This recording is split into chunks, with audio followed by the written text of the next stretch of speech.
própria vida, porque é muito fácil nós analisarmos a vida do próximo pelo que vemos, mas e por que nós não paramos para analisar a nossa própria vida? Se nós começarmos a nos colocar naquela máquina de ressonância e começarmos a observar tudo que vai passando ali sobre nós, eu tenho certeza que nós vamos encontrar lacunas, brechas, poros. Nós vamos encontrar situações que precisam ser encerradas, fechadas, tiradas, jogadas longe, para que nós possamos chegar mais perto do Senhor e ter intimidade com Ele. O salmista, ele pecou. A gente sabe que nesse período Davi ele parou para perceber o que o profeta Natan tinha ido dizer a ele, mostrou para ele que ele era digno de morte pelo seu pecado de adultério e de homicídio, porque foi o pecado atrás do outro. E o profeta Natan foi enviado por Deus para falar para Davi que ele estava errado, que ele precisava entender que estava errado, reconhecer o seu estado miserável, pecaminoso, se arrepender, pedir perdão ao Senhor, para que talvez ele alcançasse misericórdia. Quando Davi percebe que tudo aquilo que Natan contou era com ele, a sua mente ela muda, o seu pensamento ele muda, o seu coração ele muda, a sua emoção ele muda, porque ele percebe que agiu não contra o homem, mas contra quem ele não poderia agir, que era o Deus Criador dos céus e da terra. E aí Davi, ele prontamente ele começa a orar, ele começa a clamar, principalmente porque todo pecado traz consequência, e Davi sabia a consequência do seu pecado que foi anunciada pelo profeta Natan. Ele sabia que aquele menino iria morrer, e agora ele é arrependido, não com remorso, porque ele via que o filho ia morrer, mas arrependido porque pecou contra o Senhor. Ele se põe de joelho, ele começa a jejuar, ele começa a orar, ele começa a clamar, e quando ele clama, ele passa um dia clamando, ele passa 2 dias clamando, ele passa 3 dias clamando, ele clama ao Senhor e ora ao Senhor que desça com providência, que não tire a vida daquela criança, que ouça o seu pedido de clamor, que haja com perdão e misericórdia. Mas quando Deus diz que vai fazer, ele faz, e não há quem peça. Aleluia, glória a Deus. Davi, ele perdeu aquele filho morreu. Quando aquele filho morreu, ele para de jejuar, ele para de chorar, ele cessa a oração e ele pede comida. Ele cai em si.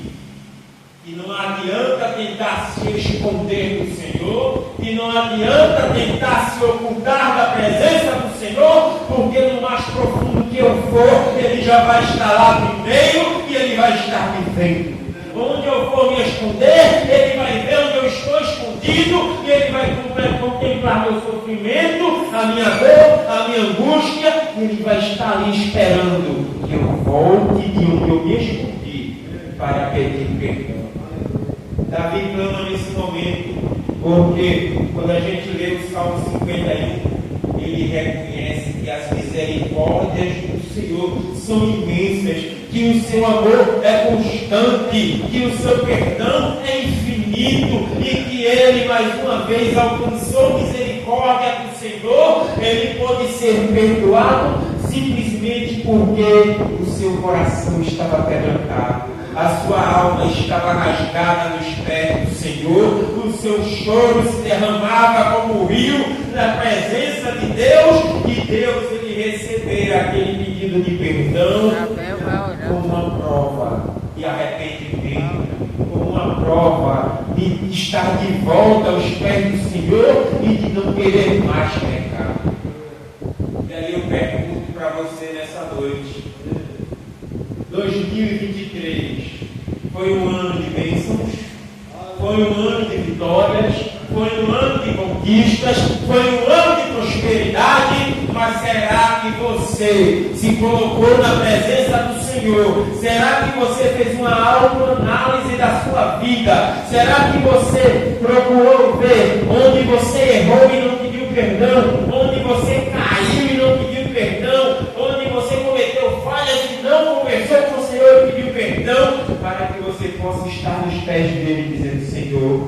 me perdoa.